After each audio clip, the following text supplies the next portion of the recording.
they stay there, and they say yeah, and they stay there. Cause all I do is win, win, win. And if you going in, put your hands in the air, make them stay there. Ludacris going in on the verse, cause I never been defeated and I won't stop now. Keep your hands up, get them in the sky for the homies that ain't making it, my folks locked down. I never went nowhere, what they saying Luda's back. Blame it on that contour, the hood call it Luda yak. And I'm on this foolish track, so I spit my foolish flow. My hands go up and down, like strippers' booties go. My verses still be serving, tight like a million virgins. Last time on a college remix, now I'm on the original version. Can't never count me out, y'all better count me in. Got 20 bank accounts, accountants count me in. Make millions every year, the South's champion. Cause all I do is win, win, win, no matter what. Got money on my mind, I can never get enough. And every time I step up in the building, everybody hands go up. And they stay there, and they say yeah, and they stay there.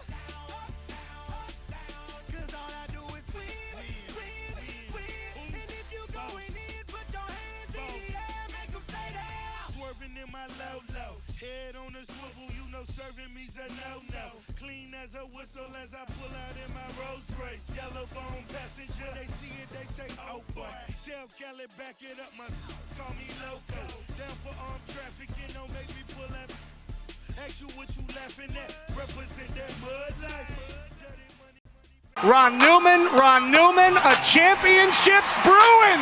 Sweet 16.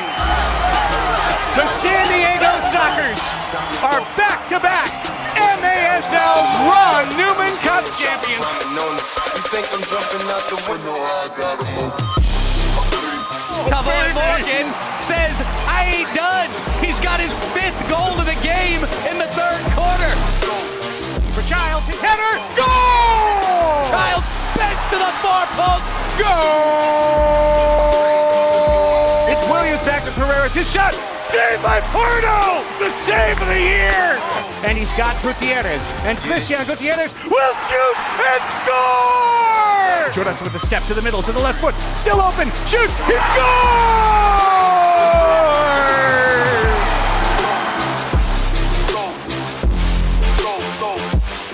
Charlie fakes around a man, shoots, he scores!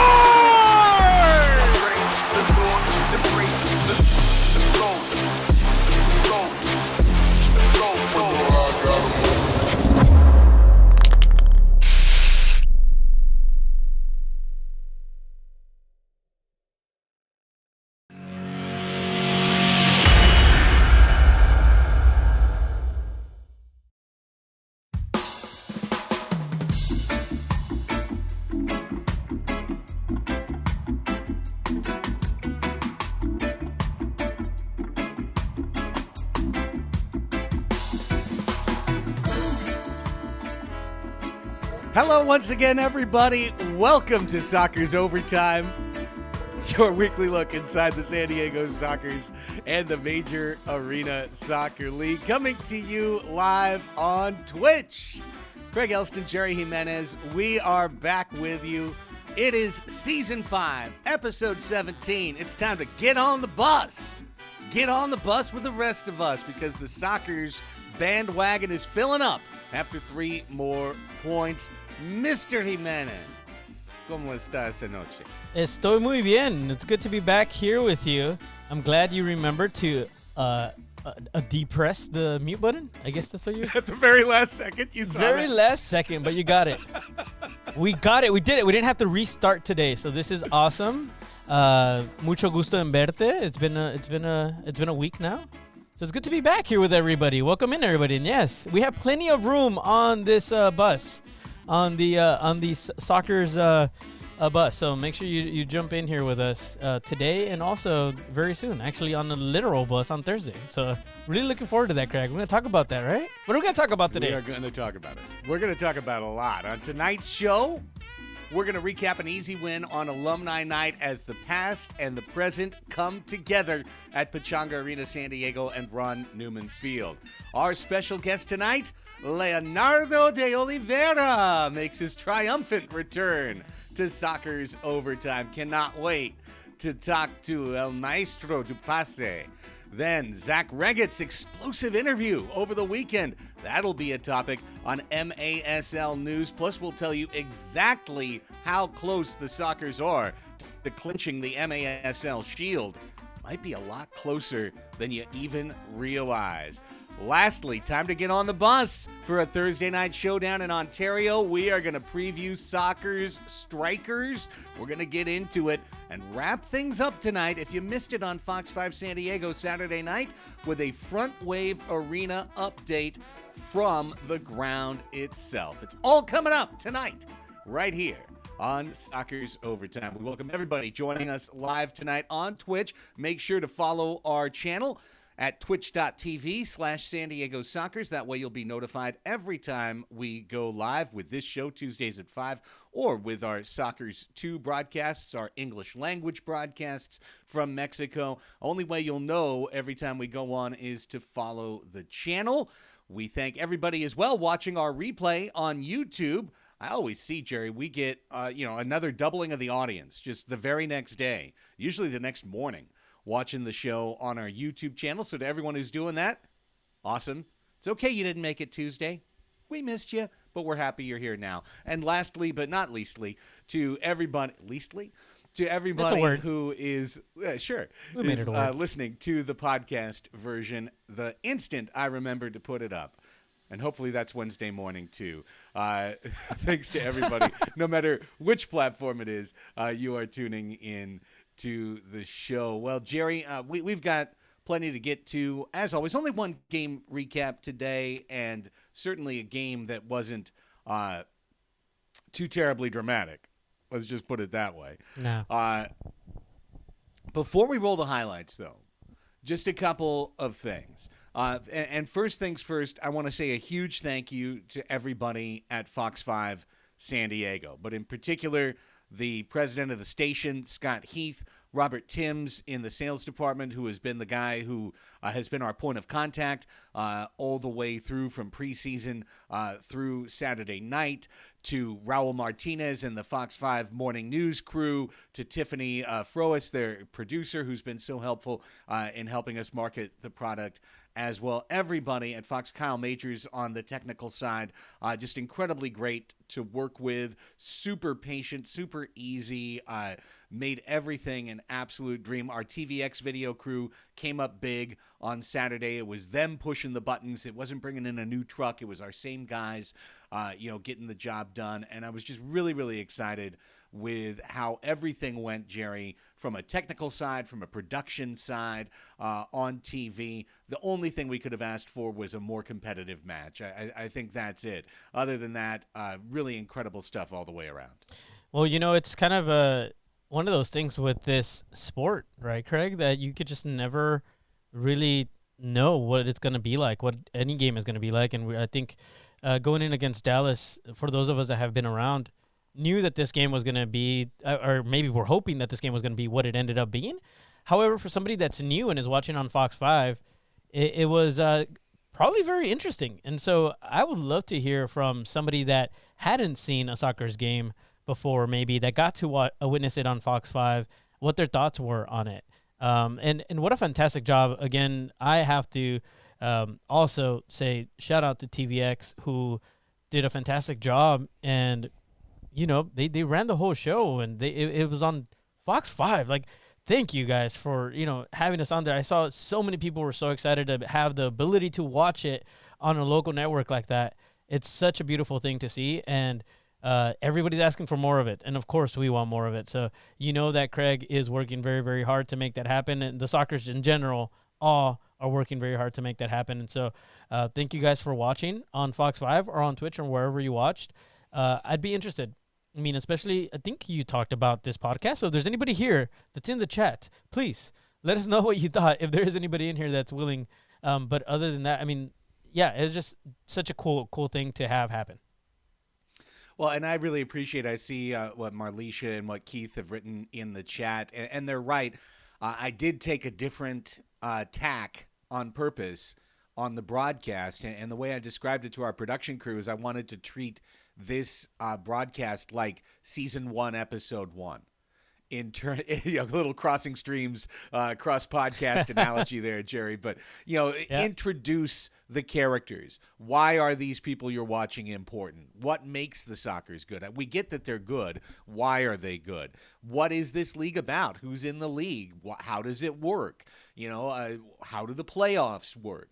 All of those things, and we did some extra production elements to remind people who may have forgotten about how good the Sockers were in the 80s, how good the Sockers are now, and what's happening into the future of the franchise and into the future of the league. We talked about league expansion, into Guadalajara, into Las Vegas. So really, that was a concerted effort on our part. We wanted to tell the story of the league, and we wanted to tell the story of the Sockers in a way that hopefully would be compelling to everyone that's watching, and to have the story of the arena that's being built, which we'll play you at the end of this show here tonight. So it was really a lot of fun all the way around. I appreciate people seeing, too. We did add a camera. We added a camera on the south side, a reverse angle camera. That's something we're definitely looking to bring back for the playoffs, because it really does add a ton. Nice. It adds so much.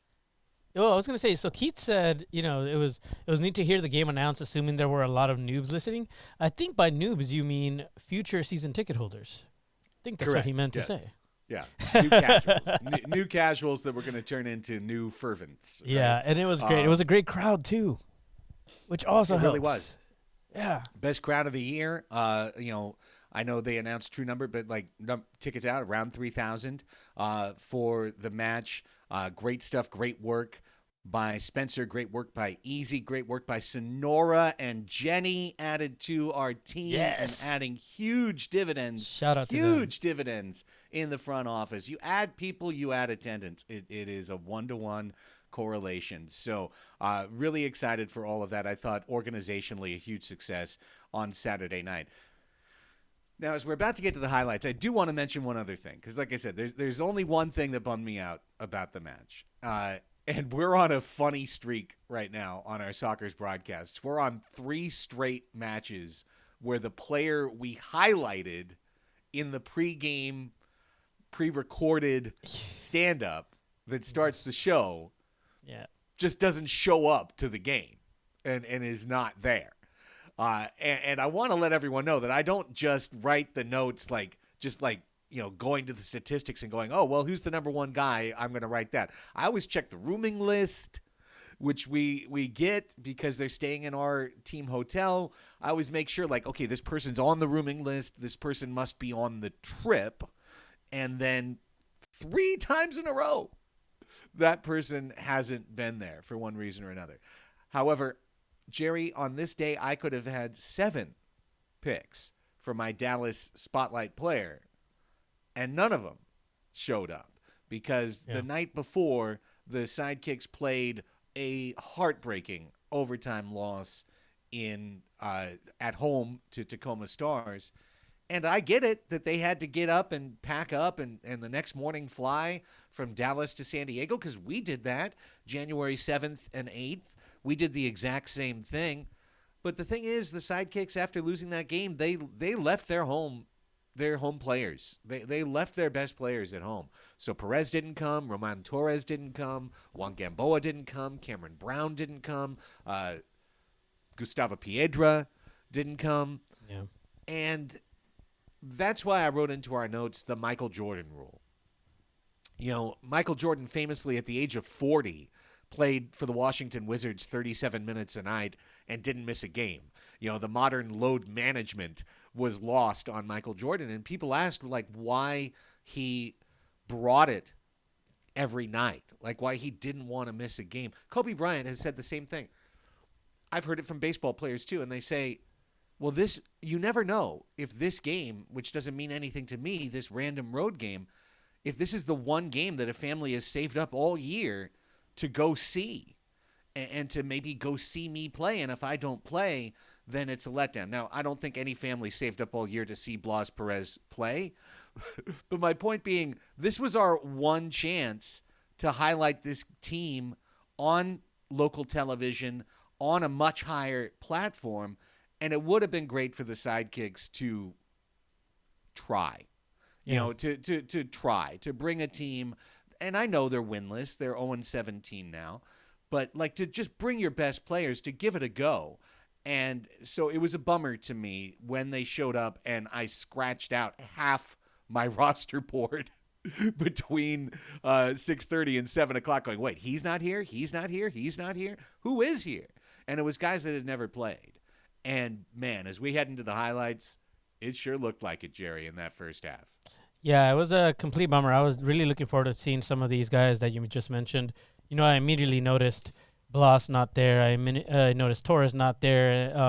I noticed Gamboa not there. So, yeah, I think it was, you know, it was a bummer, but also very understandable. I would say, you know, there might be something in the background that we don't know, and we tried. And so if you guys noticed that the highlighted player in the beginning of the broadcast was a player that wasn't there, check that off on your bingo card. But it was, you know, like one of those situations where I would have liked to see a full, complete Dallas team, 100%. I think every time that the Sockers play anybody, we want to see their full power, as powerful as a roster can be for the opponent, right? And unfortunately, we didn't get to see that.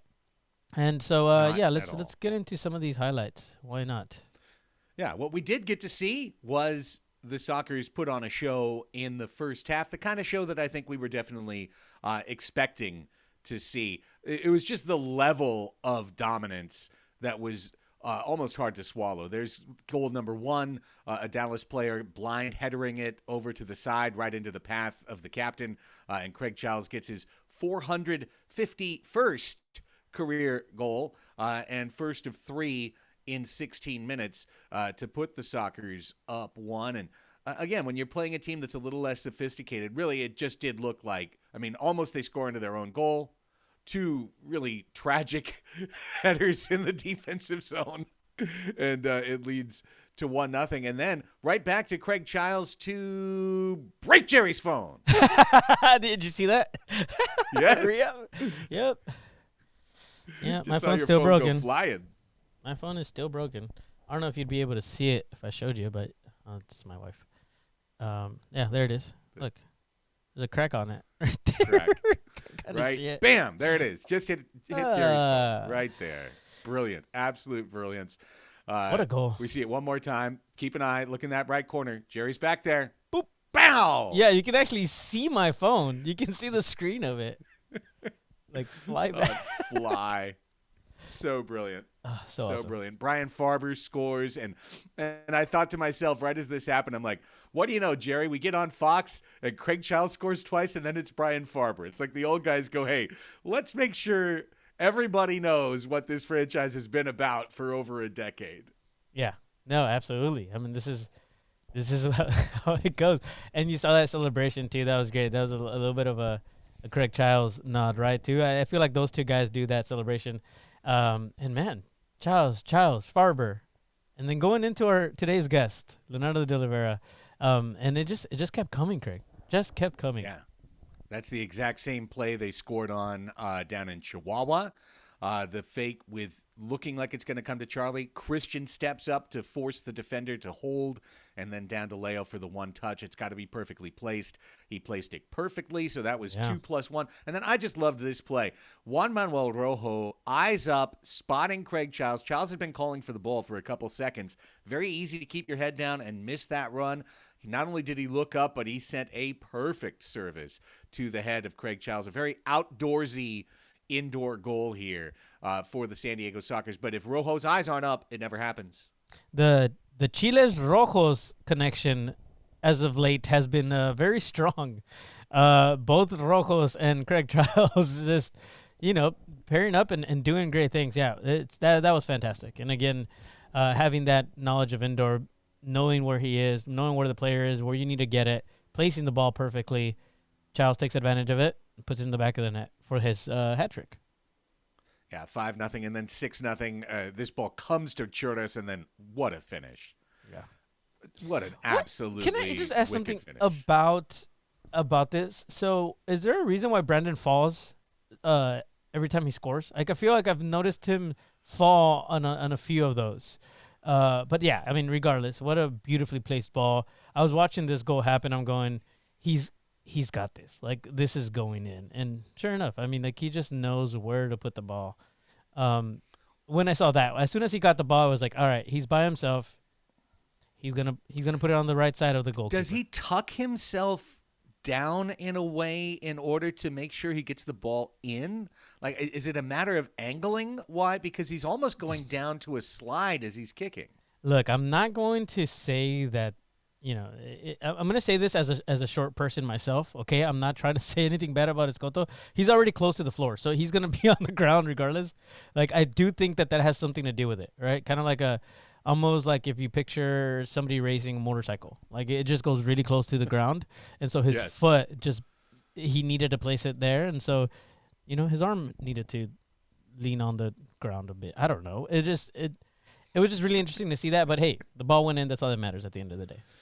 Ball went in. Sockers had at that point a 6-0 lead. It was really looking ugly. I could even feel my cohort, Nate Abarea, kind of like itching for a little competitiveness. So it was nice to see Alberto Rodriguez get one in. The kid Zaki, Ahmed Zaki, 91, wound up with 3 assists on the night, which is random but cool. And as Dallas gets a goal, the Sockers get a goal back literally seconds later. Mojica to Charlie Gonzalez, an assist for Irvin Mojica in his San Diego Sockers home debut, with Tavoy Morgan coming back on Thursday, Jerry. Irvin Mojica is going to have a much harder time drawing into the lineup going forward, but I got to say, for 3 games, the kid made quite an impression. Oh, 100%. He has definitely shown that he deserves to be in that lineup, and I mean, what a great goal. Again, and he contributed. It wasn't just the goal, right? He contributed the entire night. And you've been seeing it from Mojica the last few games. I think he is an absolute player to watch for this team, and somebody that is going to be a big part of the future of this Sockers organization. I think if he sticks around, which I hope that he does, it's great, and it's fun to watch him play too. Sockers weren't done. Joras gets his second for 8-1. And I'm just going to say, at this point, right here, the Sockers pull the parachute in the classic skydiving sense. This is where the parachute is pulled. This is where we get to the soft landing, is at 8-1. Because at this point, Boris Pardo comes out of the match, with more than a half to play. Pardo on a huge night of 1 save. Yeah. Seeing 2 shots, 1 save. He's out. We're in X-Win formation very early in the match, and stay in that for the rest of the match. And I'll also add that at halftime, Guerrero Pino and Pee-wee Ortega were taken out of the lineup for precautionary reasons. Cesar Cerda was already out of the lineup, so the Sockers were 3 defenders down in the second half. None of that excuses the fact that San Diego did, Jerry, do it again. It's 8-2 at the half, and the Sockers go to halftime. We play our Frontwave Arena interview. I'm like, okay, this is holding the audience pretty nice. Let's come back and let's see a real solid. Oh man! Before the half ended, of course, we had the Brian Elliott collision. Our official colliding with, I believe it was Quintana of Dallas. Rough scene. Brian had to go to the hospital afterwards. I know he got his wrist checked. I hope it wasn't broken. But straight up, just blunder crash between the two of them, eyes up, running into each other. I'm honestly surprised this doesn't happen more often, Jerry. Yeah, that was really interesting. It was kind of like a freak accident, it looked like at first. And I did see him actually after the game. He had a huge bag of ice on his hand. He didn't look like he was having a great time, but he definitely was okay. It was just his arm was absolutely bothering him there. That was tough to see. But you were mentioning, that it's not okay. Like, yes, there's no excuses. I love that we got to test the depth of this team again, and again, get some players some playing time. But there's no reason why we should have faltered this much again in the second half. I don't think that as an organization, this is like, we don't look at that as an okay thing. There you saw Ismael Rojo's goal. That's 4 Bombosas in 2 games now for Ismael Rojo. 4 goals, all beyond the red or yellow line, depending on how you paint it. Incredible stuff. The kid's got one of the biggest shots in the league, one of the absolute biggest shots in the league. Wait, I'm But going to now call we you out. are in the second half. You mean bombazos? Is that what Not you're trying to say? Bombosa? No, it's Bombazo? bombazos. I Yeah. thought it was Bombosa. Where'd you get that from? I don't know. I mean, it might be. I always heard Unless in a different Bombosa. language. Bombazo. I know it as bombazo.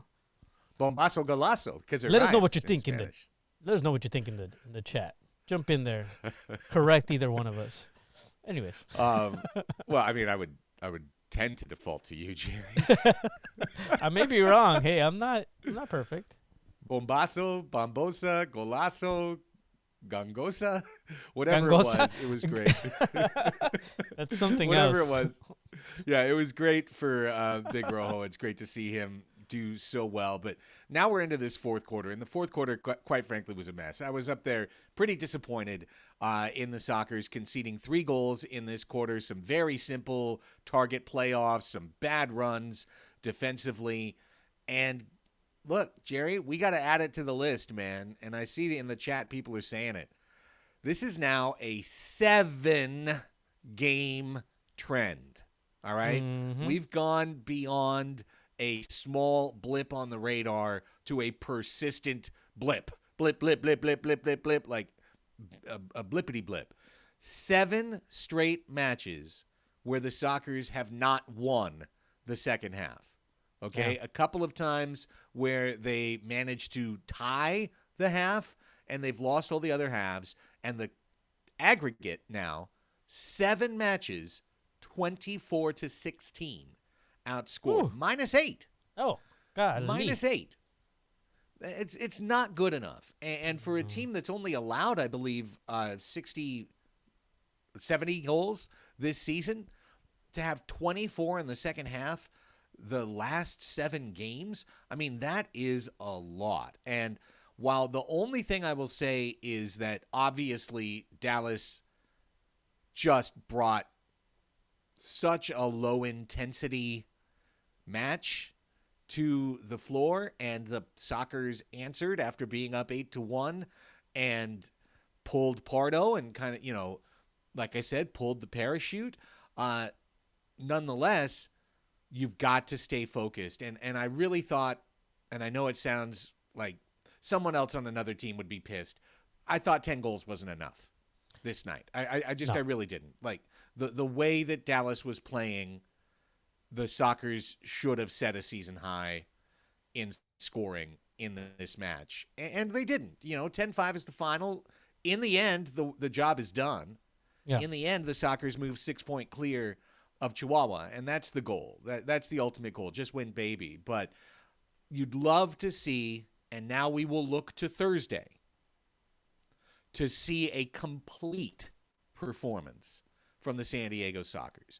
I think the Monterrey match was a fairly complete performance from the Sockers, but you want to see it for 4 quarters. You want to see them come out for a great half and then come right back out in the third quarter and keep it up. And we haven't seen that. We've seen them be half good for the really last month and a half. So it's time to turn that around, and Thursday is the day. Like, in the end, Craig, we got the job done, right? And I think that's what matters. But yes, if you're looking at now moving into a position where we're going to be, possibly taking the Shield and then moving forward into the playoffs, I think it's super important that these guys get it together for the second half. And I agree with you. I think it's been very frustrating for us to watch it. They start out so strong and it's so great, and then they just take the foot off the pedal a little bit, and we see what happens. Unfortunately, now, because of numbers, the way that they are, Dallas is officially eliminated from the playoffs. So that is another team that we no longer have to worry about in the Western Conference or in the league in general. Now, what will they do for the rest of the season? Are they going to be playing to, kind of play spoiler for other teams? What's going to happen there? It's going to be really interesting to see. But Dallas is officially eliminated from the playoffs. Dallas was eliminated the minute Mesquite came back into existence. Oh, gosh. Well, They could have just put the little dash Z next to Dallas Craig, the second. I'm giving facts though. You're not helping here. No, I'm not helping. I'm not helping at all. You're absolutely right. I'm a goofball. What can I tell you? Goofball. That's why we love That's you. what I am. That's what I am. It's a pleasant jibe. Everybody knows that. So, yes. So yeah, that's the story. 10-5 final. And, I do agree with Marlisha, too. Says this would have been more okay as an away game with all other factors the same. As a home game, it should have been more, but no major injuries. So I'll take it. And agreed, right? No major injuries. Pee-wee didn't train today, so whatever he's got is hanging on. But I believe he'll be ready for Thursday. So all things considered, you'll take it. I just feel like we've got, are we the wine snobs of indoor soccer? Fine, but we want a higher vintage. We just want a slightly classier vintage. Yeah, there you go. Goofball if you know, you know. Yeah, exactly. Oh, there's we had Leo jump in and then he jumped back out. I don't know what happened. I wonder if he tried to turn his his phone is right. Okay. Yeah. That's interesting. Well, Leonardo de Oliveira is about to jump in. Wine snobs of indoor. To the show. Hashtag. Leo, stay right there. We see you, buddy. We're getting ready for you. Bombosa translates to goofball, yeah? That's awesome. Yes. Gosh, I love you guys. This is our community. This is our family, man. Nuestra familia está aquí. I love it. Okay. Absolutely. Is Leo ready? Is he? He's ready. I think so. Give me a thumbs up, Leo. I see you. Listo? He's talking, but I can't hear him. I think I need to bring him in here. Why don't we do it? Let's do it. Let's bring in the past master and the soccer's leading scorer so far this season. What? The great midfielder Leonardo de Oliveira making his return appearance to Soccer's Overtime. Oh, no, your camera. Hi, Leo. Leo, ¿cómo estás? Hola. Bien. Ahí está. Oh, there we go. There you go, my Fix his friend. Camera. Okay, so preguntas de mí en inglés. La traducción de Gerardo y tus respuestas en español, por favor. Si es que puedo, I will do my best. So, Leo, let's start things off. Let's talk about Saturday night's match first. Your thoughts, the club's thoughts on that 10-5 win over Dallas. How did you feel when that one was over? Sí, Leo, empezar hablando sobre el juego del sábado. ¿Cómo te sientes sobre el triunfo de 10-5 contra Dallas? Pues fue un juego bueno, ¿no? Porque tuvimos la semana muy buena veniendo de México y tenemos que terminar el mes ahí con más una victoria arriba de Dallas para nos dejar más confortable para esta semana que tenemos juegos de este mes, ¿no? Que tenemos juegos duros también. Yeah, he said that, it would feel good coming back from two big wins in Mexico, that it was important for them to get this win in Dallas. It gives them a little bit of comfort going into the next few games. You've been on fire lately, Leo. Last 5 matches, 11 points. You're getting assists. You're getting goals. You've been getting blocks, too. How do you feel about your game right now? How do you feel about what you're bringing? Sí, recientemente has tenido un muy buen tiempo, 11 puntos en 5 partidos. ¿Cómo te sientes sobre tu forma de juego en este momento? Eso para mí es normal, ¿no? Porque ya venimos con buen tiempo con la equipo, pues me siento mucho confortable delante de San Diego, de mis jugadores, de mis compañeros. Y así que para mí me hace muy fácil, pues, todo aquí en San Diego. ¿Ha sido algo diferente los últimos juegos para ti que has podido tener un poco más de, hay que decir, de agregarle un poco más de puntos los últimos 5 juegos, o ha sido igual toda la temporada para ti? No, para mí ha sido todo igual, pues no cambió nada. Yeah, he's Me saying hizo tema it's, de, perdón, no, me hizo até adelante. un poco de falta a Tavoy que me ayuda también en mi estilo de juego, pues. Yeah. Así que Yeah, no, he's giving a shout out there to Tavoy that helps him with his style of game, but he's saying that no, it's nothing has changed. He feels like it's the same. He's been comfortable. Every game is different, but that he is able to do his thing. He's comfortable with his teammates. He's comfortable with San Diego just in general, and that he is just doing what he's always done. That there's nothing different there. He's just whatever has happened in the last few games is just due to him sticking to the game plan. Love it. Now, let's talk about Mexico a little bit. You brought it up, the 2 wins south of the border. In past seasons, you weren't able to travel to Mexico. How happy were you to be able to play in those games and to contribute to 2 wins? Sí, sí, estamos hablando sobre los 2 partidos en México. En el pasado no has podido, en verdad, viajar con el equipo. ¿Cómo se siente poder agregarle al equipo en México y poder viajar con el equipo?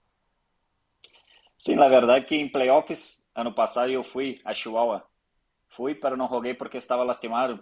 Y bueno, ahí me encanta la atmósfera ahí de los fans. La cancha está chiquita y los fans quedan bien cerquita. Y me quedé con muchas ganas de jugar, pues, pero no pude porque estaba lastimado. Y qué bueno que pude jugar de esta vez y salí con la victoria. Yeah, Feliz de ahí, ¿no? he's saying that the last season he was able to travel to Chihuahua, but he wasn't able to play. So he was there, and that he obviously didn't like that he wasn't able to play there. That he loves the atmosphere in Chihuahua. That he loves the people being so close.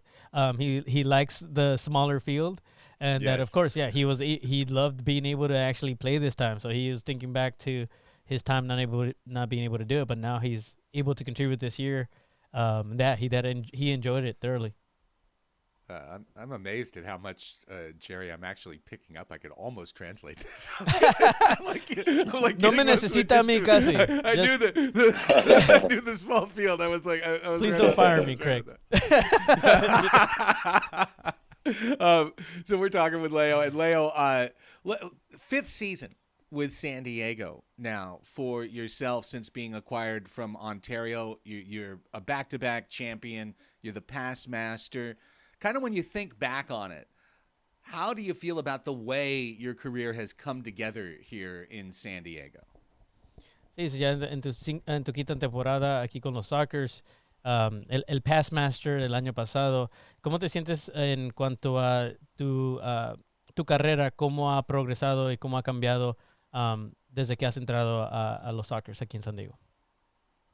Yo la verdad tengo mucho que agradecer a los Sockers aquí porque y creo que también hablo para todos los jugadores de la liga que no ha jugado en San Diego, que venga a jugar aquí, que tenga la oportunidad de venir a jugar aquí porque aquí es diferente cómo nos tratan los dueños, la equipo es diferente. Yo hablo que nosotros tenemos mucho fuerte aquí en la unión de los jugadores. Eso que nos mantiene siempre a ganar todos los juegos, porque aquí eu sou amigo de todos, não pode falar, não me gusta um ou outro, não, aqui todos somos amigos, e isso que nos dá a vitória, então eu sou um ingrato a San Diego de me traer, e aqui pode ser muitos amigos, pues, para a vida. I love this answer. So he's saying that he has a lot to thank the Sockers for, that he believes that for all the players that haven't been able to play within the Sockers, that they all should come play here because he truly believes that this is a different club.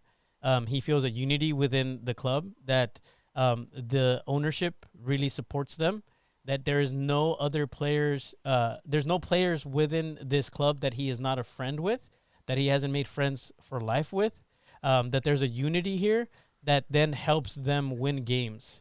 That the unity here within this organization and within the players and the club in general is what helps them be as good as they are. I love that. Incredible stuff. I absolutely love it. Now, on a personal level, Leo, you had the lead for just a minute, past master. Then here comes our old buddy Nick Pereira. Whoop, swoops that title right now. How important is that? Is it important to you to try and defend that title? Creo que lo entendiste, pero que tenías tú el liderazgo en cuanto a ser past master esta temporada, y ahí viene nuestro amigo Nick Pereira, y ahorita él es el que tiene el liderazgo en esa posición. ¿Es algo que te importa a ti, ganar algo como eso? ¿Quieres defender tu título esta temporada? Bueno, yo quiero defender los títulos, pero de San Diego, ¿no? Ganar otra temporada. Y hablando de Nick, es un jugador que, así, que me gusta mucho como juega, pues para mí es uno de los mejores de la liga. Y sí, yo voy a buscar, pues me pasó ahí ahora esta semana y pasó bien, con 5 o 6 puntos más, pero yo voy a buscar a hacerlo pase más que otra vez, claro. There you go. He said no. First of all, well, he said yes, he wants to defend the title, but he said importantly the soccer's title. And talking about Nick Pereira, he's a fantastic player, and he is probably one of the best, and he definitely admires Nick Pereira. But yes, that of course he's it passed him by 5-6 points, but he's gonna keep looking forward to hopefully catching up and protect his title. Hey, when Leo is getting assists, that means the Sockers are getting wins, and everybody is getting happy. Now let's look ahead, Leo. Let's look ahead to Thursday. What's the attitude of the team right now coming into this rematch against Ontario after what happened last time you guys played? I'm sorry, repeat that one more time. I was reading something else too. Oh, no problem. Just saying, looking ahead to the match on Thursday, Jerry. Yes. What's the attitude of the team coming off of that loss a month ago, coming into this rematch?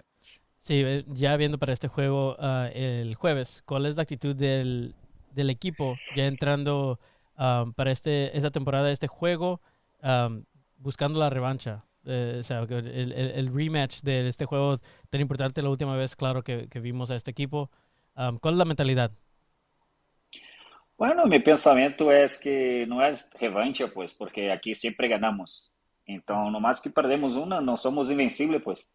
Pasó eso, tuvimos una noche mala y vamos a buscar la victoria como siempre hacemos.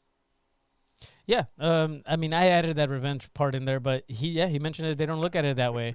They just, it was just not a good night for them. They just are looking forward to playing another game and winning. That's what they need to do. It's not looking at it as like when you get back at these guys or anything like that. It's just we're gonna go in and do what we got to do.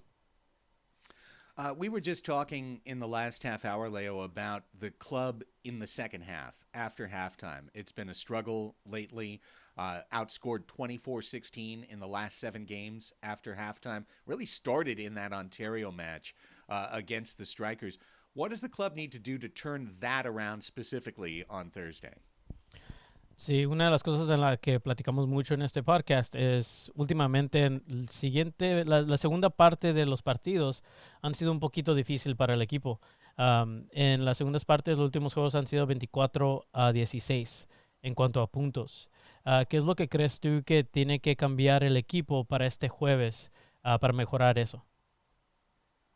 Bueno, nosotros empezamos a hablar de eso porque nos está complicando para ya terminando lo tercero core, nos está complicando. Y venimos hablando de eso, es algo normal, pues, que estamos trabajando día a día ¿cómo puedo hablar? Para cambiar eso, pues. Eso es una cosa normal y vamos agarrando con la temporada ahora, día após día, juegos após juegos, y yo creo que no puede hablar que nosotros perdemos a Ontario, que nos va mal, ¿no? Vamos como 14-2 y tenemos más 2-3 juegos así para jugar contra ellos y a mí no me hace nada complicado, pues. Yeah, to him, he's saying that's a normal thing, but they are absolutely talking about it because it's something that can complicate the third part of the season, and so they want to make sure that they're at least having a conversation. But that is a normal thing. It's something that's normal where these sorts of things can happen. Of course, they're looking to make it better, but at the end of the day, that they're he said 14-2, but they're 15-2 going into this game, and they at the end of the day, what matters is that they're winning the games. Right. Whether they're not doing good in the second half or not, but they are working towards it. But it's not like a huge worry right now.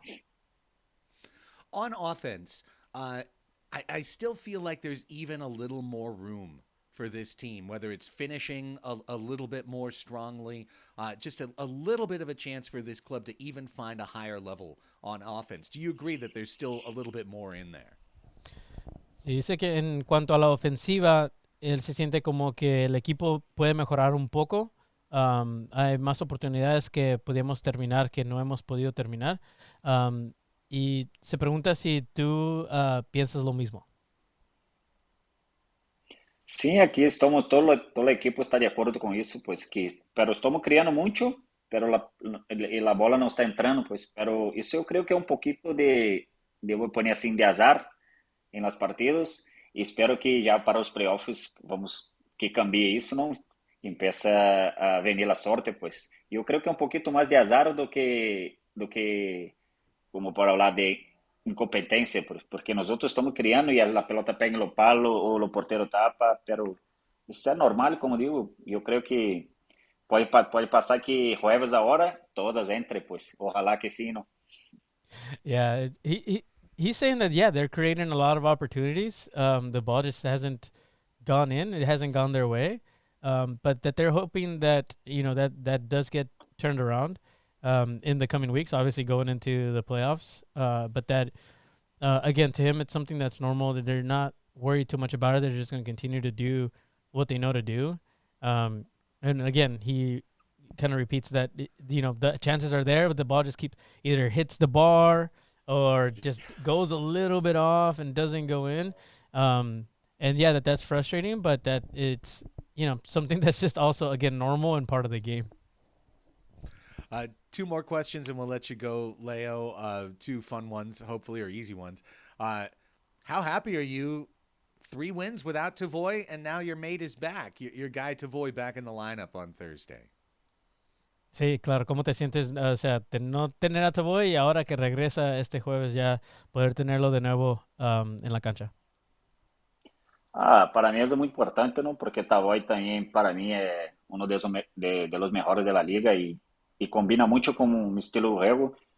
Pero no, puderam mirar que nós outros aqui temos os melhores de la liga, pues como Chayos, para mim, que é, não tenho que falar, pues é para mim um dos melhores que ha jogado em indoor. E temos a Christian, temos aí ponemos a Mojica e agora mais a Tavoy. Ou seja, são muitos problemas para o coach, não? São muitos jogadores de alto nível. Sí.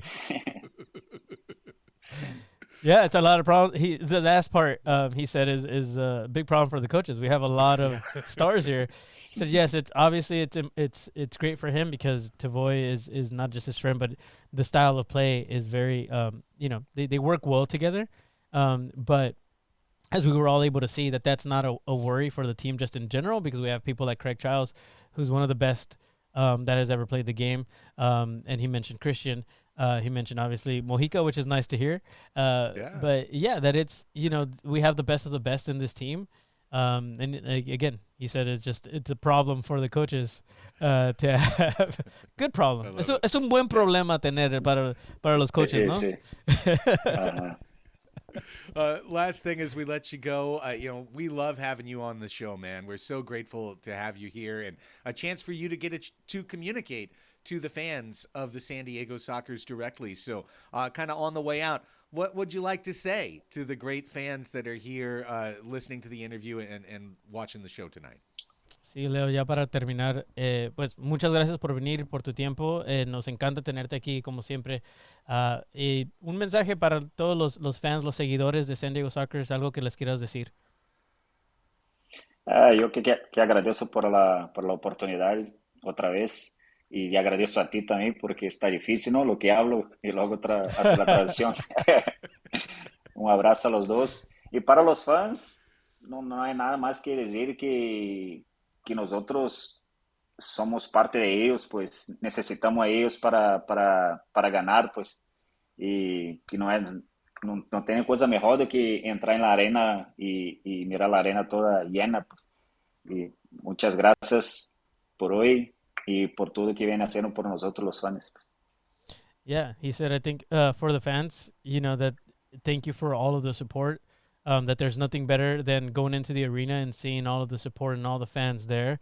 And he's very grateful. And again, thank you for being there and always having our backs, is what he said. And then obviously, hug for us, a little bit of a shout out for us and me for translating, but that's not important. But yeah, it just basically saying, thank you guys for being there, and that there's nothing better than being able to walk into the arena with all of us. That the fans are a part of us, is what he said at the beginning. Yeah. So yeah, love that. I love it. Pues muchas gracias para tu tiempo y nos vemos el jueves y tienes que ganar, tienes que. Vamos a ganar, pues. Gracias, amigo. Muchas gracias. Gracias, Leo. Nos vemos. Bye, bye. Nos vemos. Bye. Leonardo de Oliveira, ladies and gentlemen, the pass master. Absolutely. I love him so much. I said to him he had to win. I said you have to win. You have to win. You guys rate me on my translation for those of you that speak Spanish. He did use some words that were not Spanish, but I could understand it. Yeah. But that was great. Like every time that we talk to him, here's what I love about Leo. He's one of those whatever. Like if something bad happens, he's like, no big deal. It's normal. And he just doesn't look at the negative things within the club that like like the second half thing that we've been talking about. He's like, it's normal. We'll get it. It'll be fine. We'll get past that. It's such a like cool like San Diego vibe. I'm just gonna chill out in my my sandals on the beach and just not give a damn about none of the bad things. I love that. We need somebody like that. And that relationship, again, like he said, between the players in this club is so different. He's been around, guys. I mean, we know him as a soccer, but he's been in other clubs before, so he does have experience with it. And he can truly say, like what this club is like in comparison to others. And so that's really interesting to see. We say it all the time, Craig. We say it all the time. This club is different because of the way that the players are treated and the way that they get along with each other, like how important it is for those guys to get along. I'll just really say it. I'm so thankful to you, Jerry. I'm excited that like I could at least pick up like 40% of what he said. I picked up the gist of every single thing he said in that, so that got me really excited on a personal level. But beyond that, it's just so cool because in general, you hear from Craig, Boris, Tavoy, Serta, the English-speaking players on the team kind of set the tone, and so you get their perspective more often than not. But the guys that you don't get the perspective from are some of the most important, most talented players on the club. So I love hearing from Leo so that you guys get an opportunity to kind of hear, like you're saying, his philosophy, the way he approaches the game, the way he approaches problems within the game. And whether it's himself or Juras or Gardenis or, just go down the list of guys in the team. I'm just really excited that we have that opportunity to have people on in multiple languages. And I see Tony in the chat from Two Balls. He was almost half volunteering to do it as a straight Portuguese translation. I mean, next time we might need to have him in here. Thank you. Okay. Muito bom. Very good. I do know that. See, I'm learning also. I'm learning some Portuguese. And honestly, it's just muy bueno. Muito bom. I see Marlisha saying high emotional intelligence. I think that's a great way to put it. Yeah. Great emotional intelligence, maturity. For Leo, he's got a lot of maturity out there. And from Toy Runner, I didn't know Leo could speak Spanish. See, that's the thing in other countries. Like speaking multiple languages is normal, especially in South America. If you grow up in Brazil, you're going to learn Spanish because most of the countries around you speak Spanish. So really cool. And by the way, one last thing on Leo, he is our fourth my hometown guy this year. So look for that later this month, our fourth and final My Hometown video with Leonardo de Oliveira. I'm really excited for that one to get some Rio flavor on the YouTube channel. Yeah, that's awesome.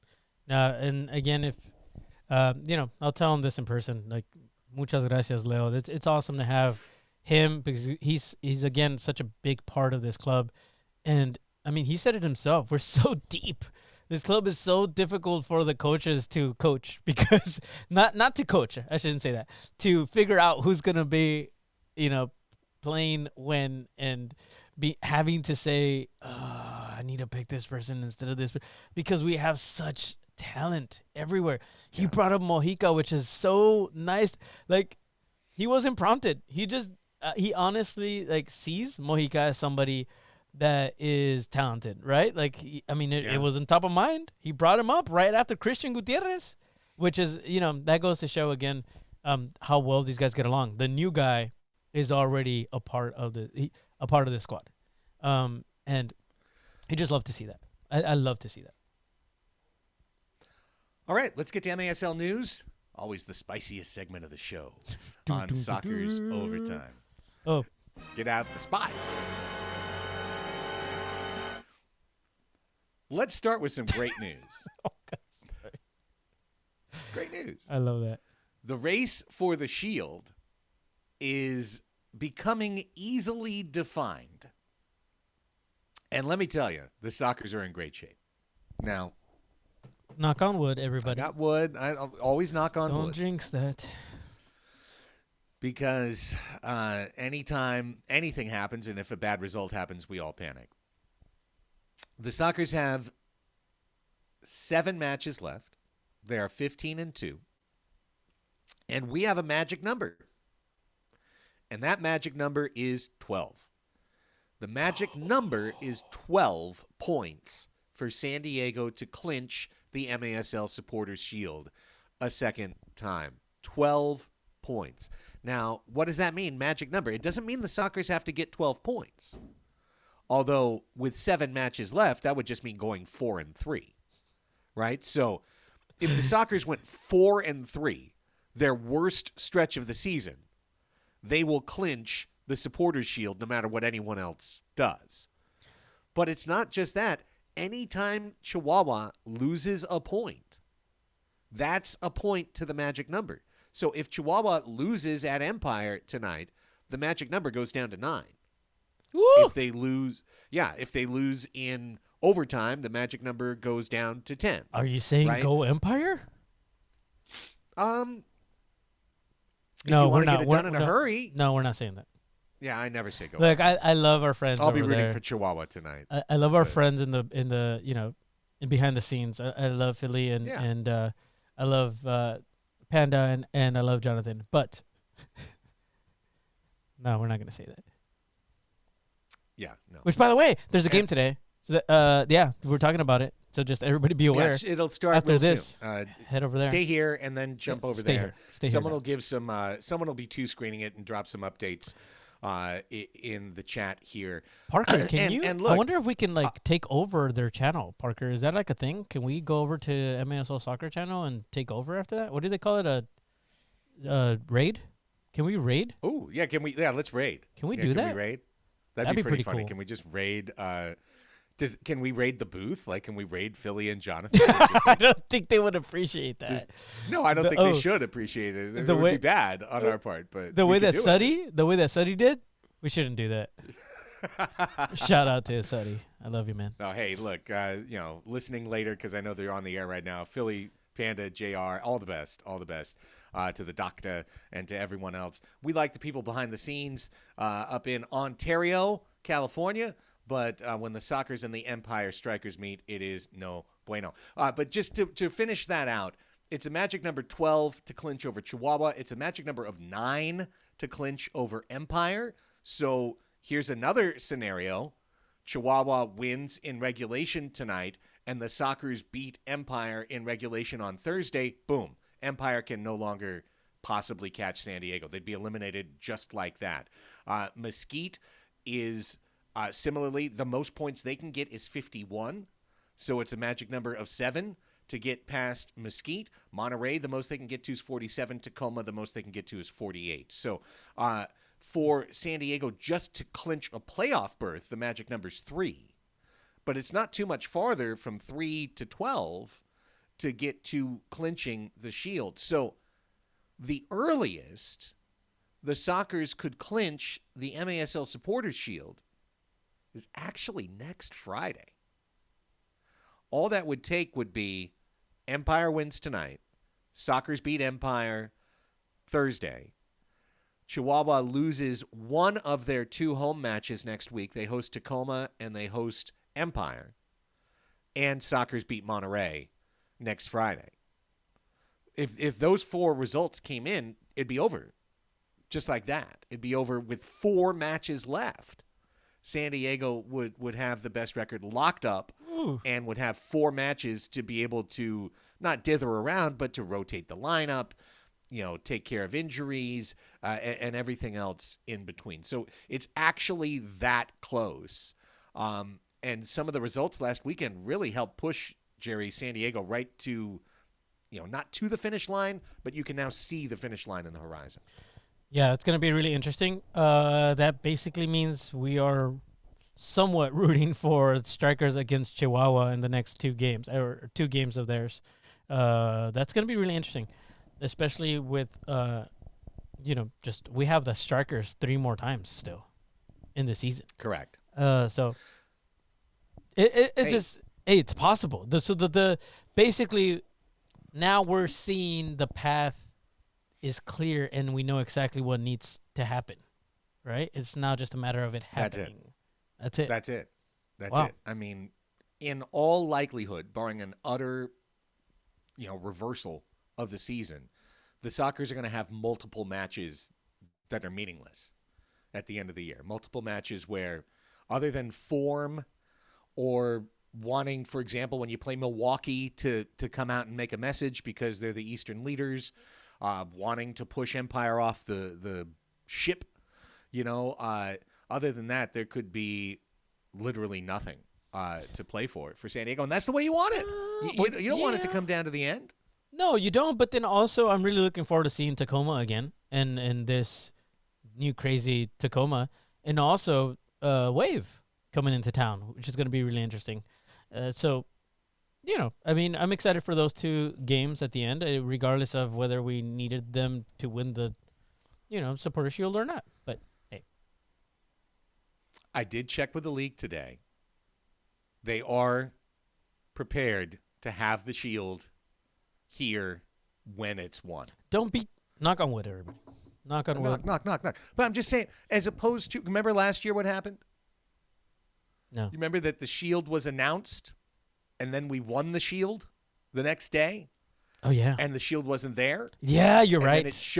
then it showed up in the playoffs, Mm-hmm. and then the players didn't want to touch the Shield, You're right. and so only Adrian and Cowboy lifted the Shield, and nobody touched it.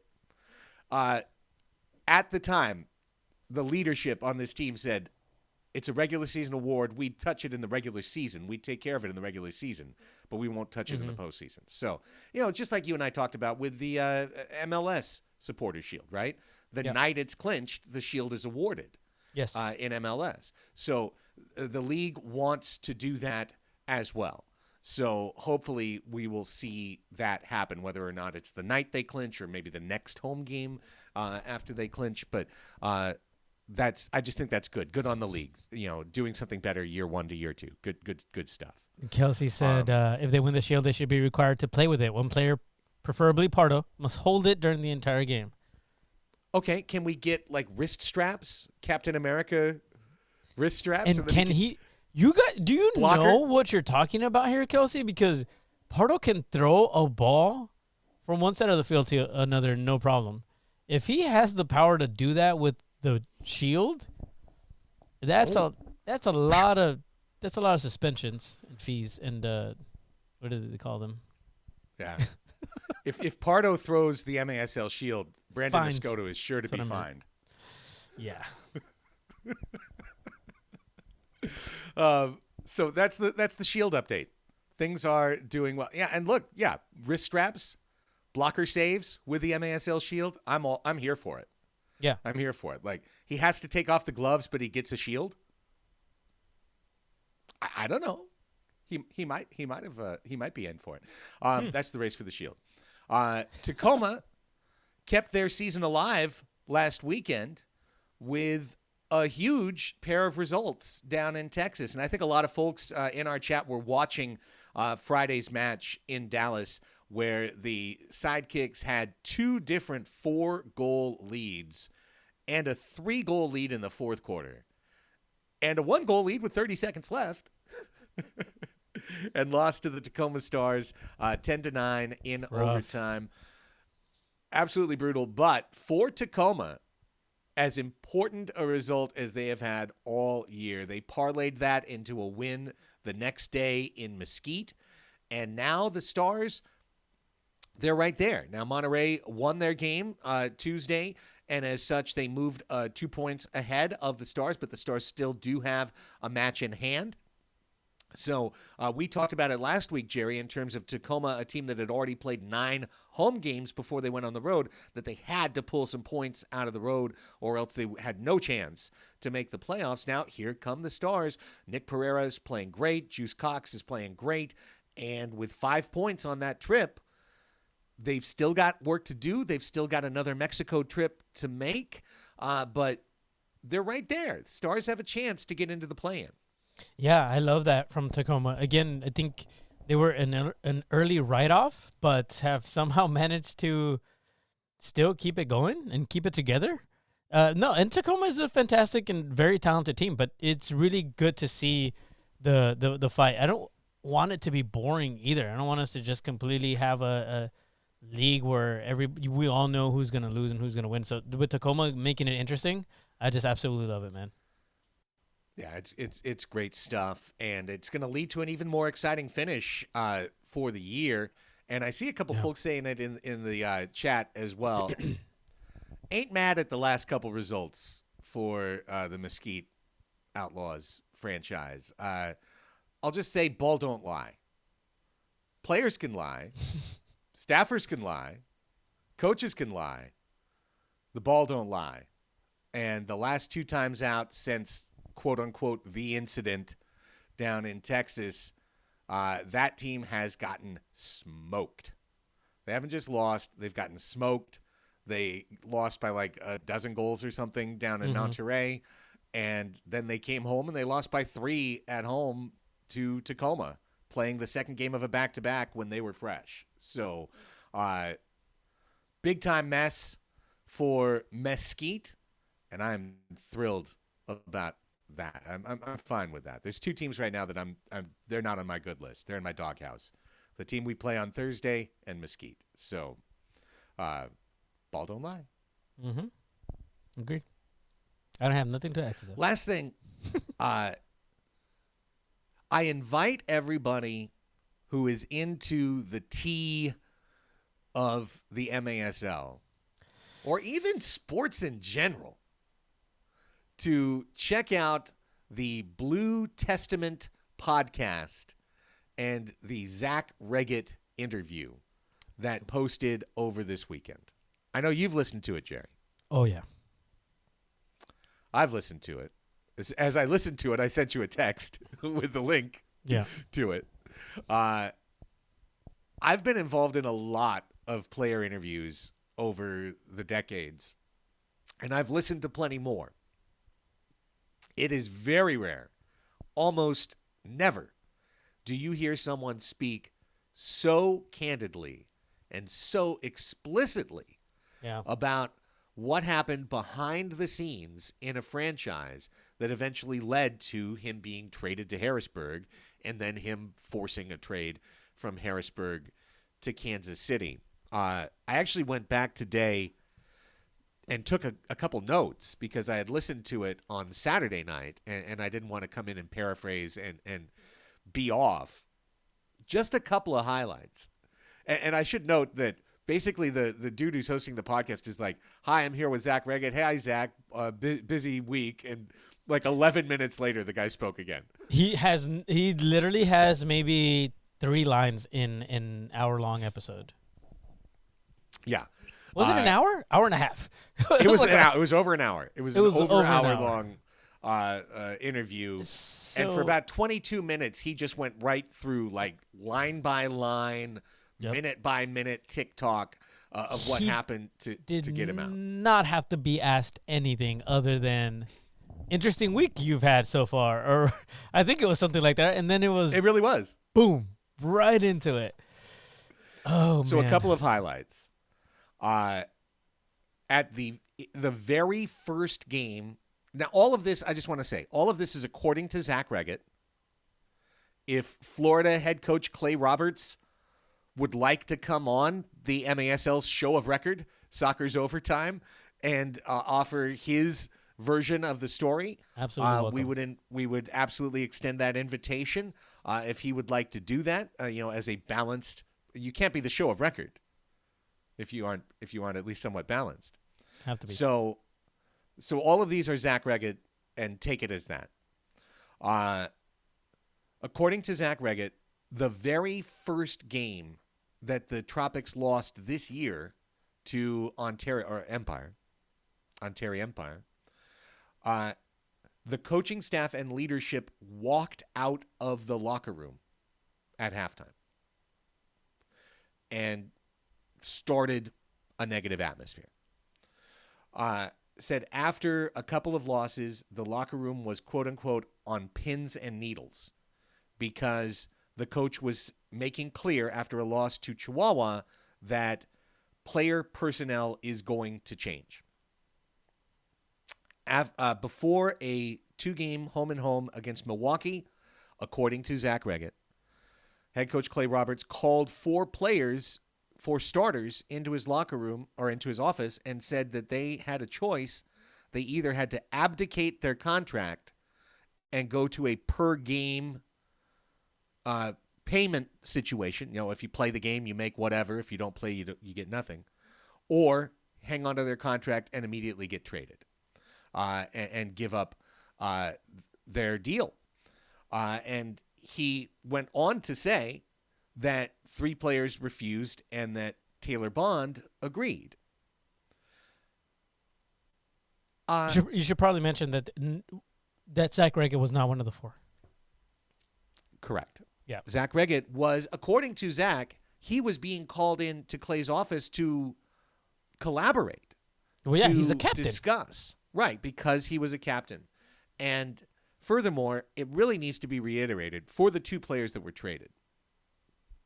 Zach Reget was a free agent last year, and the Tropics recruited him to re-sign on a multi-year contract and to become the captain of the team, which he was not before. And then when things start to go a little wrong, they're working with Zach Reget to try and figure out what's wrong and how to get it better. But you Taylor have to Bond. listen to it. Like, we have to get into details. I absolutely love this podcast because he lays it on the line. I just have to throw this other thing in there. Zach Reget asked to be the captain because he was ready Correct. to take that leadership position, and they gave it to him. So it was something that, he was so ready to be the leader of that club and was brought in to have these conversations.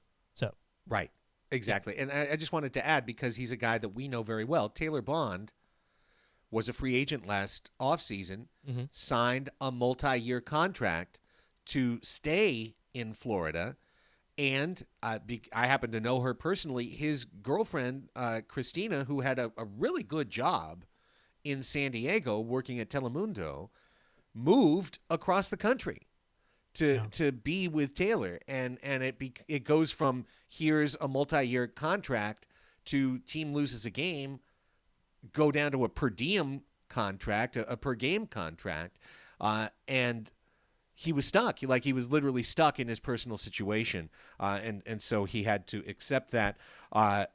After a bad series against Milwaukee in which Clay did not score, Roberts called players into his office to tell them they were traded.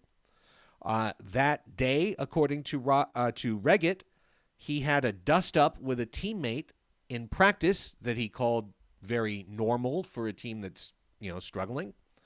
And that he got elbowed 3 times, and that's what led to the dust up. And he said that 2 hours after that practice, Roberts called him in a robotic voice, told him that he was already traded to Harrisburg, not that they might trade him or whatnot, and furthermore that it was a player performance issue, saying that you don't score 5 goals a game like other top forwards in the league. Who scores 5 goals? That's when I heard that, I almost jumped out of my seat, Craig. I was like, "Are you kidding me?" Right? Well, apparently in that Milwaukee weekend, one of the games, Ian scored 5 goals. Okay, So but that's it was like, Ian. okay, Bennett just scored 5, you that's scored Ian. 0, therefore you suck. I mean, it's absolutely wild. Ian Bennett Absolutely wild. is not human, so that's not fair. It's just in general. Yeah. Ugh. Sorry for my runny nose, but Yeah, man. here's just the last thing, and this is the last allegation he makes, and we're going to drop it. This isn't Tropics overtime. No, but this also affects us because it affects the league. Just the way that Correct. it's viewed and the people that are involved in it. And I think that's the reason why we talk about it too. Like, yes, this is soccer's overtime, but we love this league. We want it to be the best it can possibly be. When these sorts of things happen, we have to talk about it. We have to figure out like what's happening. So, I mean, I think it's fair, Craig, that we talk about it. Yeah. Well, absolutely. And the last thing that Reget alleges, to me, is the worst of all of this, Yeah. which is he alleges that Clay Roberts, when talking to Harrisburg to trade Zach Reget to Harrisburg, misrepresented Zach Reget and said that Zach was ready to be traded to Harrisburg and was ready to come play for the Heat. And so Which was clearly Harrisburg- not true. completely not true. Clearly, if you watch that game, he did not want to be there. No. Zach Reget didn't want to be there. Taylor Bond didn't want to be there. Yeah. According to Zach, Clay Roberts not confirming or denying, Roberts misrepresented this and said that these two players were willing and ready to go to Harrisburg. So the reason that's so nasty is, I mean, it's probably obvious, but not only are you being terrible to your players, but you're really being unfair to the team that is trading for these players, because this is not the NBA. This is not Major League Baseball. Players have jobs. They have homes. It's not as simple as, well, I make $28 million a year and it doesn't matter where I play, for 6 months, because the other 6 months I'll be in my Florida townhome. It's not like that in this league. So because of that, almost always, trades are executed with the cooperation of the players, where players understand, okay, you want to trade me here? Okay, I agree. I'm willing to be traded here, and those conversations happen. And in this case, not only did that not happen, but it was actually misrepresented, so that then when Reget spoke to Harrisburg, it was a completely different conversation, right? It was a conversation of, hey, I know they said that I want to be here, but I don't want to be here. I don't want to be here at all. And so we got to change this. The very last thing is that Reget said that from the point he was dealt to the point he basically scored 5 goals in his Kansas City debut against Florida, Boom.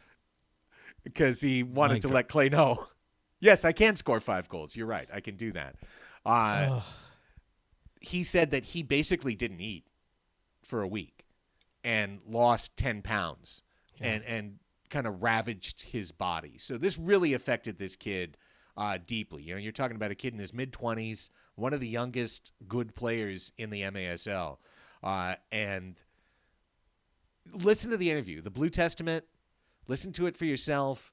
It really does illustrate, though, something that you and I were talking about a month ago when we were talking about the Tropics in this segment, saying something looks completely off with this team. Something just doesn't look right. And, there was a lot of money thrown around in Florida the last couple of years to bring in free agents.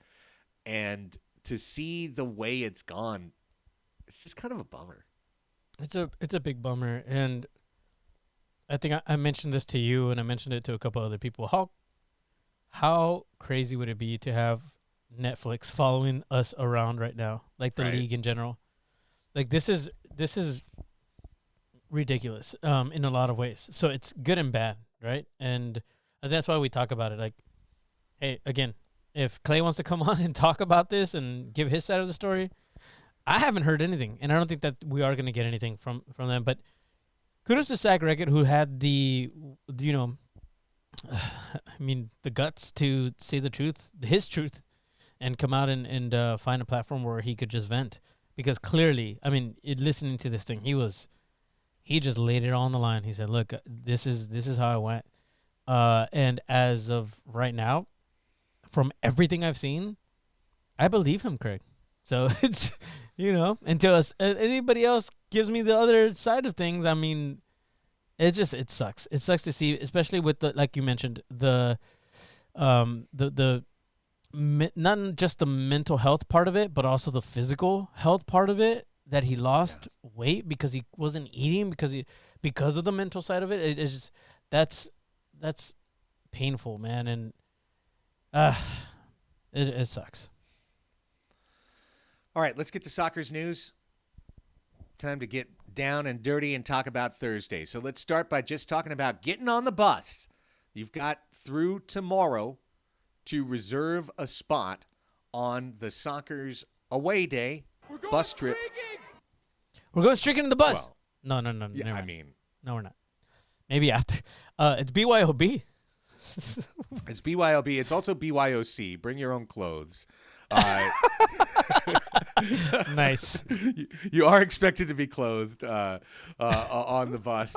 But, yeah, we are heading to Ontario for this big match at Toyota Arena. We've still got about 20 seats left on the bus, so there is time if you want to jump on.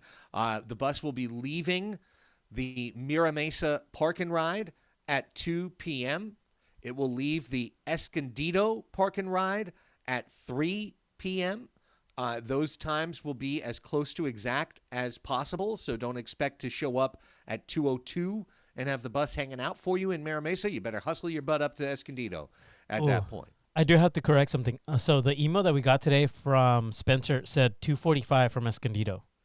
Be there early. 2:45. It said 2:45. Okay. Originally it was 3 p.m., but it did say 2:45. I would say be there early. Be 20 minutes early where your bus is departing from, and you should be okay. Try to be there early. So be there at 1:40 in Mira Mesa, if that's where you're going to get picked up from, and be there at 2:40 in Escondido, and you're fine. Or I like that. 2:35. I mean, be there early. It's gonna be great. Honestly, I'm thinking a lot about getting on that bus. I know you're going to be on the bus, Jerry. I hate that drive so much. I've done that drive so many times. I know. I That's hate why. it so much. Well, look, every time that we've gone up there, you've been, awesome enough to be the driver. I just want to hang out with my people. Everybody that's here in the chat that's going to be able to make it, and I'm super bummed Toy Runner's not going to make it, but everybody else that is going to be able to make it out to this thing, I'm so excited to just have a drink and chat and get to know you guys. I love all of you, and the reason that we do all of this is because of you. So being able to hang out in a bus, with all of you, I'm doing it. Let's talk about the game. The league is expecting this to be a spicy one, Jerry. We've seen the officiating assignments, and Ryan Sigic and Shane Butler both of them are going going to tag team this one. Oh my gosh. Okay, so it's for real. Oh my gosh. They're bringing mom and dad. Ryan and Shane, Sigic and Butler. Here we go. Are they gonna bring Phil Levanco just to come and actually just make sure that we get some footage of this thing too, like for the show? Why not? Right? Phil. I mean, and it does really wonder. It makes you wonder. Come on, bro. Are they going to call every touch a foul? Is it going to be that kind of game? Is it going to be a Shane Butler KC San Diego game with 20 cards? I really think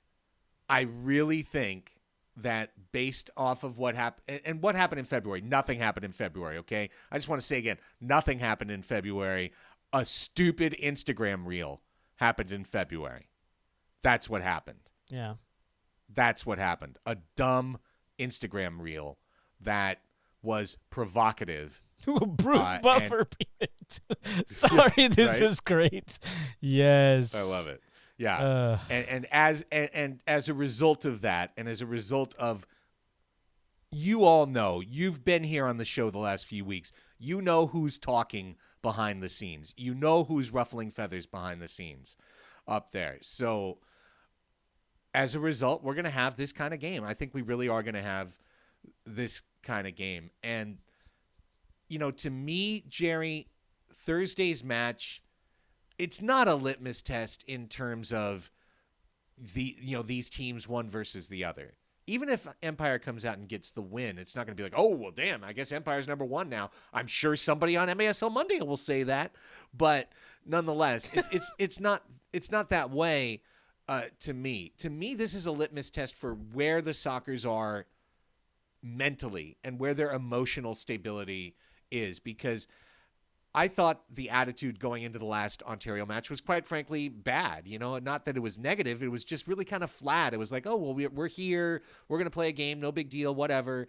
And for Ontario Empire, it was like, this is our game. This is the match of the year. So it's happening to me, again. To me, this is about execution, and it's about poise. It's about dealing with adversity. Ontario might take the lead again. You know, they might go up 1 or 2-0 again. That can't turn into finger pointing, backbiting, arguing, turning at the refs, screaming at the refs. You've got to show your mental toughness in this match. And we know it's there because we just saw it in Chihuahua. We just saw it in Monterey. It's there in spades. The team's going to be back to full strength, minus probably Serda. The team will be at full strength. Tavoy is back. Of course, Mitchell is back. To me, it's really about mentality. Are there some tactical things? 100%. And I want to be clear about that, and you've been clear about that too, Jerry. Empire's been playing great. Yeah. I don't know if they're going to win tonight. They're 2-0 I don't know if their right form's now. going to roll into Thursday. 2-0. Okay, great. As in, they're Awesome. losing 2-0. Right. No, I mean, right. Yeah. That's why I said awesome. No, losing don't we 2-0. want them to win? It helps I us never out. want Empire to win ever. Oh, Oh, gosh. sorry. Didn't we I'm have this sorry. conversation? Did I just say? No, you're getting fired up. No, you didn't say that. You didn't mean No, that. I didn't say that. We I talked didn't about really it. mean that. I hope they He's can joking, beat Dallas. everybody. That's fine. They can beat Dallas. They can beat Tacoma sometimes. But I never want them to win big games. Easy said, Jerry, come on, brother. Dude, I'm just... Boo. I know. I hear you. I also, you know what? Hey, here's the thing. And this is how you have to keep like, whenever you look at Jerry and think of, like, how his mind works, the way my mind works is soccer's first above everybody else. I don't care about any other team. If somebody is helping us out, then that's what matters to me, because they're helping us out, because we're going to be the top dogs if somebody else is helping us out. That's the way I'm looking at it. If it benefits us, that's what matters. I don't care about anybody else. I really could care less. So there you go. I Love it. Again, that's just me. No, that's a good attitude. That's the right attitude to have. That's You a see- very emotionally mature attitude to have. Yeah. Well, but sometimes, you know. I really wish I was sharing it right now, but I mean, it's a really emotionally mature attitude to have, and one that I wish I could emulate. But I'm still fired up from that man. match last month. So I already told you, like, I don't even want to be down on the floor for that match Thursday. No. I think I'm gonna Jerry West it. I think I'm gonna like hide behind rafters, or if I do drive, maybe I'll just drive around the streets of Ontario listening to So listening to Philly in the dock. We'll talk about this a little bit after the show, but my goal is I'm going to take some pictures. I want to hang out and be a fan for once, but I do want to take some pictures, and I do want to, like, post, you know, but I feel like from the fans' perspective, I really want to, like, enjoy this game, especially against, are good friends over at Empire Strikers. I feel like that's Are going to be very the good friends. I feel like that's going to be the goal for me. And I think I'm really looking forward to the conversations with all of everybody that's here, first and foremost. So, look, yeah. Well, last thing, and look, no one at Empire needs to listen to a word I have to say, and I hope they don't. I hope they don't listen to a word. But I they have to care. say. They care. They do. And we just talked about Florida. I'd like to bring up Florida for a moment. Last point of the night, last point of the show, to bring up a point about what's going to happen on Thursday.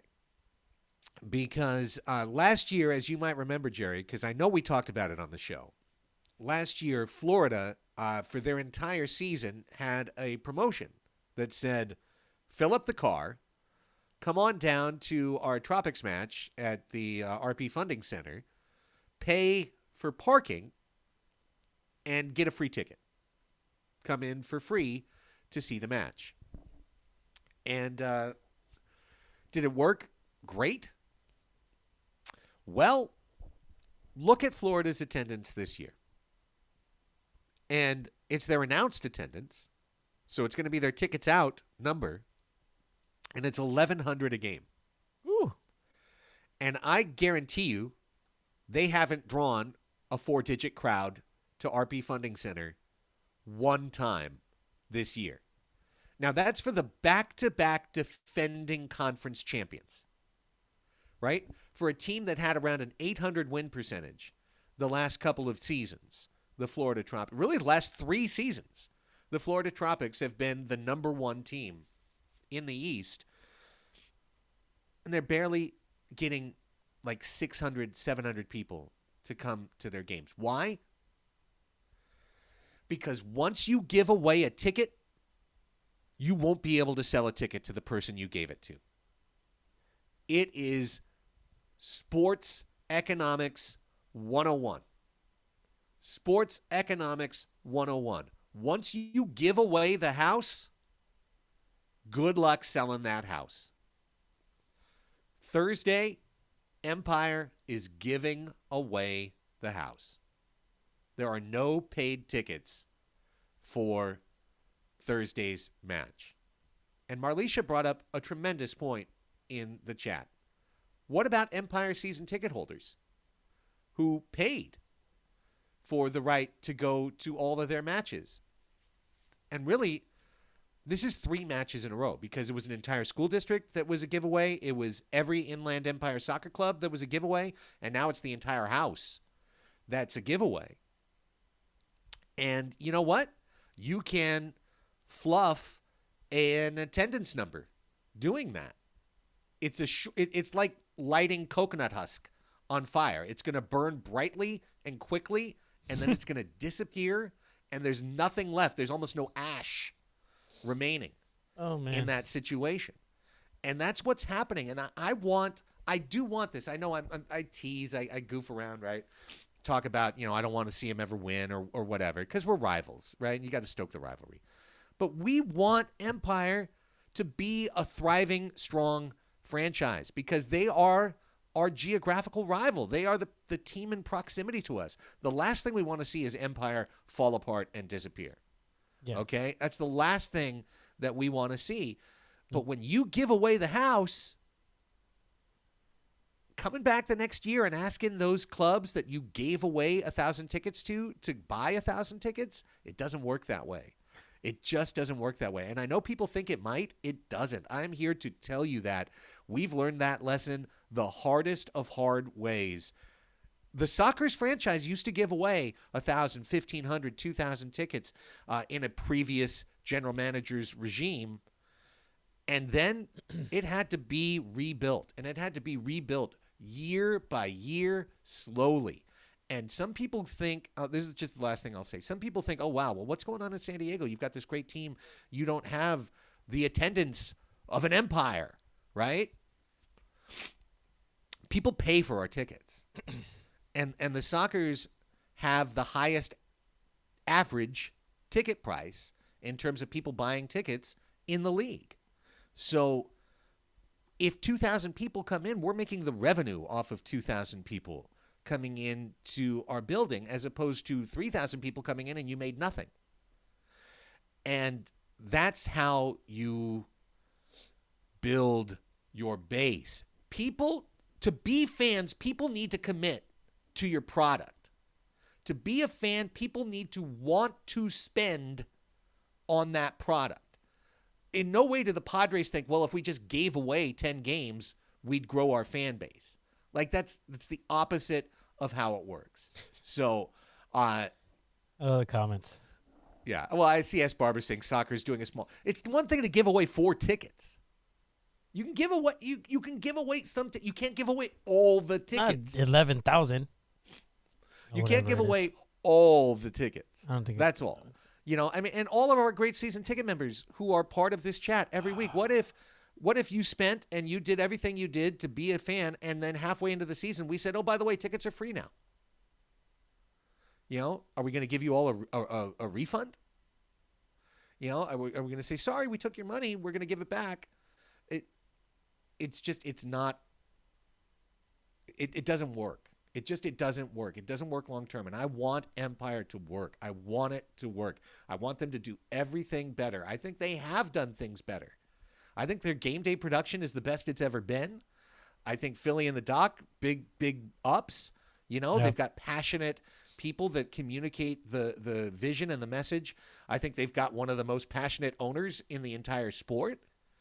But sometimes it takes growing pains, and I just hope they grow through this, Jerry. That's all. I know it might sound like concern trolling. You know, I don't want to get a bunch of emails or something. I want them to succeed. Giving away the house is counterproductive, and I just hope it doesn't turn into something where next year we're looking at them going, well, you know, it's all fallen off. They have the cheapest rent in just about the entire league, Ontario. So that's one thing they've always had on us is to play a game at a fifth of the expense, you know, that we do. But nonetheless, it's dangerous. I hope they stop doing this. I hope they build up their ticket base and their cash base, and that will build up their fan base. Yeah. We'll be there We will. Thursday to invade. And so just if you're hearing this, go to the game. We need you Tickets there. are free. Yeah. If you don't want to drive, get on the bus. Get on the bus. We've got a bus for you. I'm going to bring some drinks for everybody, just so you know. Like, everybody will get a drink from me if you come on this. I'm bringing a big old cooler. So everybody come hang out, and let's talk about this. And I want to hear your input on what you think we're doing right, what you think we're doing wrong, how we can be better as an organization. I think we're always, just as an organization, Craig, we're always trying to be the best that we can possibly be. And it starts with our season ticket holders. It starts with our biggest fans, our biggest supporters. Those of you that are here now, I'm talking to all of you, like, this matters. So I want to hear all of it. And I will do everything in my power to make sure that, you know, you're listened to. That's what's most important about this game, I think, for me. And also, yeah, let's go up to Ontario and kick their butt. Why not? Let's do that too. Yeah. It's going to be a good time. I'd like to see that. All right. So last time, as you mentioned, leaving Escondido at 2:45. Yes, 2:45. And leaving Mira Mesa at 2. So just get there a little bit earlier. Try and get there, as Jerry said, you know, 1:45 in Mira Mesa, like 2:40 at the latest in Escondido, and you will be you'll be fine. Yes. As we sign off, stay tuned. Don't jump off just yet. In case you missed it, we'll play for you the interview that I did with the COO and co-owner of Frontwave Arena, Josh Elias, down inside the bowl of Frontwave Arena. We'll give you a construction update. That is coming up right after we sign off. Want to say special thanks to Leonardo de Oliveira, our guest. Thanks to Jerry for translating for Leo, and thanks to Jerry Jimenez for being the best down there, producing this show, co-hosting this show. You're the man, my man. I do what I can. I do what I can with what I have. I think that's the way that everybody should look at life in general. Hey, if life ain't going for you the way you want it to, you do what you can with what you have, and you push forward. And that is what the Sockers do. We do what we can with what we have. We don't have to Tavoy Morgan. That's fine. We're going to do what we can with everybody else. All right. No, I love every single one of you. Thank you guys for listening in. And we're going to raid MASL Soccer after this.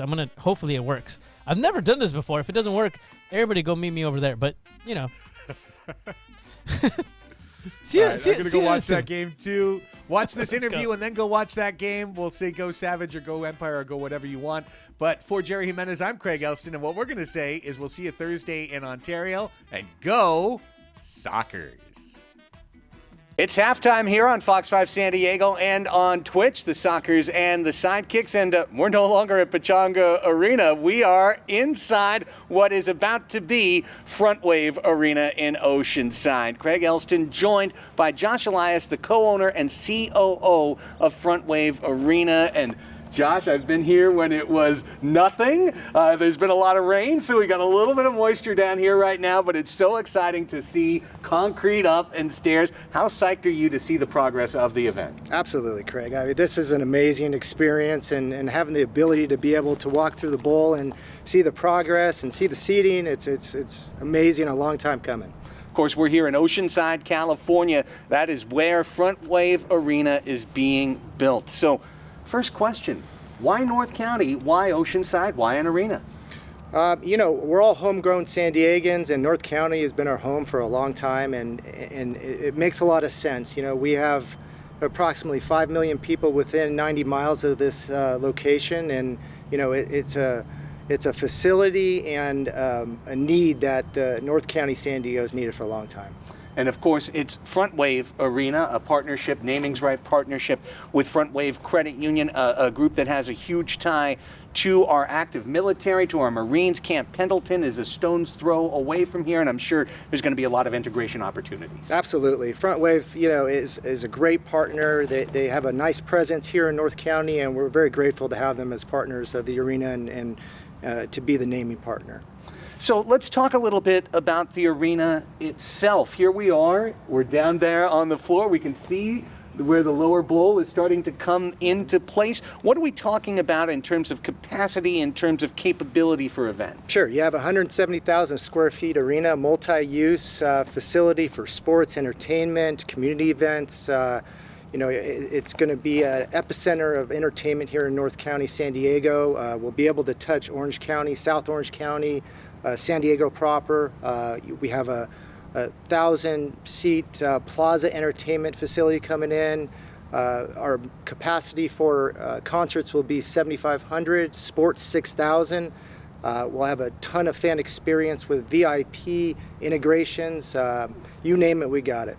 And I think it's something that's important to always bring up because, you can't build something like this without a partnership with a great city like the city of Oceanside. But Oceanside citizen money, tax money, is not going into this. This is a privately funded project that's going to have public benefit for the whole area. Absolutely. City of Oceanside has been a great partner, and we couldn't ask for more in a partnership with a municipality and the city of Oceanside. And what this is going to do for the Oceanside community and the surrounding areas of Carlsbad, Del Mar, you look north to San Clemente, Dana Point, Orange County. It's a tremendous opportunity to make our mark here in North County. Nothing at this scale has ever existed here, so we're really excited what this is going to do for the community. The arena is just a piece of what we're doing here in El Cortizon. This is a much bigger plan with parks and recreation and trails and retail. It's going to make a huge impact not only for North County, San Diego, but the city of Oceanside. All right, brass tacks. When should fans expect to see Frontwave Arena? Well, now that we've cleared a little bit of the hurdle, we're looking at the first quarter of next year. We'll have some soft openings, and hopefully, towards the end of the first quarter, we'll have our grand open here with something exciting, and stay tuned. So the San Diego Sockers will be in their own North County home coming up in just about a season. For more information, go to frontwavearena.com. You can take a live camera shot, see what's happening in the build, and more. Halftime here on Fox 5 and Twitch.